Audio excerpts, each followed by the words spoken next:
తూర్పుగోదావరి జిల్లా నల్లజర్ల మండలం సింగరాజపాలెం గ్రామంలో జరుగుతున్నటువంటి ఒక అగాత్యాయాన్ని అధికారుల దృష్టికి తీసుకెళ్ళాం.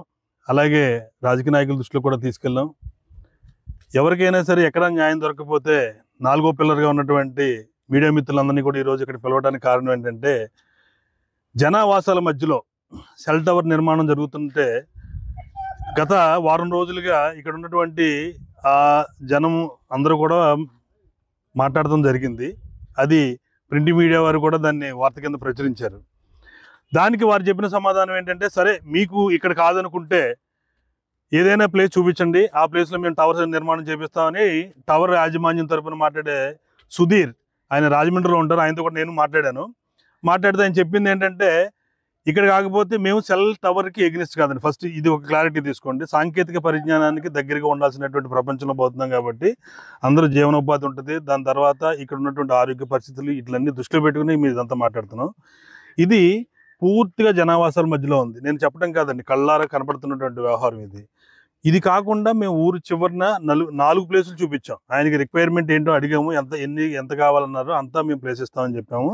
సరే సార్ అయితేనే ఇది మీకు అబ్జెక్షన్ ఉంది కాబట్టి మేము మారుస్తామని చెప్పారు. మేము అదే విధంగా మారుస్తున్నారు కదని ఏమరపాటుగా ఉంటే, రాత్రికి రాత్రి ఊళ్ళో దొంగలు పడినట్టు యంత్రాలు, మనుషులు దౌర్జన్యంగా తీసుకొచ్చి కనీసం ఈ ఇంటి పక్క యజమాని ఊళ్ళో లేడని తెలిసినా సరే దౌర్జన్యంగా ఆయన గోడ కూడా చూశారు, గోడ పడిపోయేటట్టు తవ్వేసి నిర్మాణం చేపట్టడానికి చేశారు.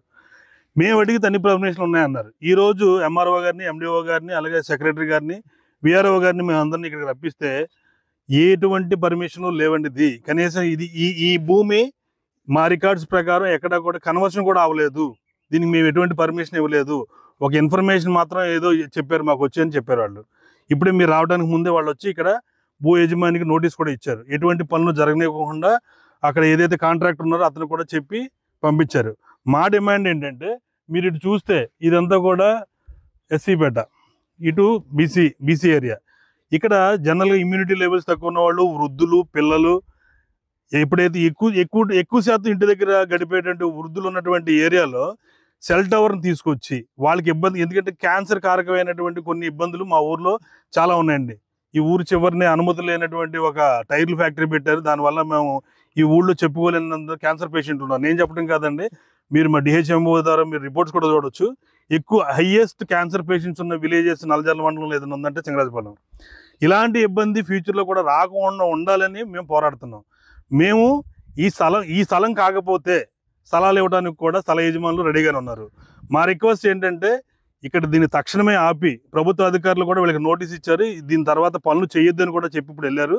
కానీ ఎంత దారుణం అంటే, ఎవరైతే కొంతమంది ఈ ఇంటి పక్క చుట్టుపక్కల వాళ్ళు వెళ్ళి ఆపితే దీనికి సంబంధించిన స్థల యజమాని తాలూకా ఒక అన్నగారు రాజకీయంగా కొంచెం పలుకుబడి ఉన్నాయన్న, నువ్వు చాలా జాగ్రత్తగా వెలగాలి, లేకపోతే చాలా ఇబ్బందులు ఫేస్ చేస్తావు అనే రకమైనటువంటి రీతిలో బెదిరింపు ధోరణి దిగారు. వీళ్ళది నిజంగా సక్రమైన కట్టడమే అయితే పర్మిషన్లు అన్నీ తీసుకుని అందరిది అనుమతి పొంది చుట్టుపక్కల వాళ్ళు ఇబ్బందులు లేనటువంటి పరిస్థితి చూసి కట్టుకోవచ్చు కదా. ఒకే చిన్న లాజిక్ అండి, అసలు అన్నీ సక్రమంగా ఉంటే అర్ధరాత్రులు చేయాల్సిన పనే ఉంది. ఆపేస్తామని ఎందుకు చెప్తున్నారు, మళ్ళీ ఎందుకు మొదలెడుతున్నారు అంటే దీన్ని పూర్తిగా మీరు అర్థం చేసుకోవాలి. సోదరులు మీరు అందరూ కూడా ఎప్పటి నుంచో ఈ ఫీల్డ్లో ఉన్నవాళ్ళు కాబట్టి, ఏదైనా ఒక అక్రమమైనటువంటి పని చేస్తేనే మనం అర్ధరాత్రులు చేస్తాం, అపరాత్రులు చేస్తాం, దొంగచాటు పనులు చేస్తాం. సక్రమంగా ఈ చుట్టుపక్కల ఇల్లు లేకుండా ఉన్నాయనుకోండి, వాళ్ళందరూ అనుమతులు ఇస్తే మాకేం ఇబ్బంది లేదు. అందరూ కూడా పూర్తిగా అనారోగ్యంతో ఇబ్బంది పడి, మీ పక్కన ఉన్న ఆయన ఉన్నాడు, కనీసం మీతో మాట్లాడడానికి 10 నిమిషాలు కూడా నుంచోలేనటువంటి తీవ్రమైనటువంటి వెన్నొప్పితో బాధపడుతున్నాడు ఆయన. ఈ పక్కన అదే ఇంట్లో క్యాన్సర్ పేషెంట్, అదే పక్కన ఇంట్లో మొన్న ఓపెన్ బైపాస్ చేయించుకున్నటువంటి ఆయన. ఆ ఇల్లు అంతా రోగాలతో నిండిపోయింది, రకరకాల రోగస్తులన్నీ ఆ ఇంట్లో ఉన్నారు. ఇలాంటి పరిస్థితుల్లో ప్రజలు ఏం కోరుకుంటారో, ఫస్ట్ ఎవరికైనా సరే చావు అనేది అతి భయంకరమైనటువంటి సిచ్యువేషన్ మనిషికి. ఇలాంటి అనారోగ్యమైనటువంటి పనులకి ఎవరు ప్రోత్సహించట్లేదండి. దయచేసి మీ అందరి తరపున, గ్రామస్తుల తరపున 2 చేతులు నమస్కరించి చెప్తున్నా, పంతాలకు వెళ్ళొద్దు. ఇండియా పాకిస్తాన్ తాజా అప్డేట్స్ కోసం డౌన్లోడ్ చేసుకోండి RTV లైవ్ యాప్.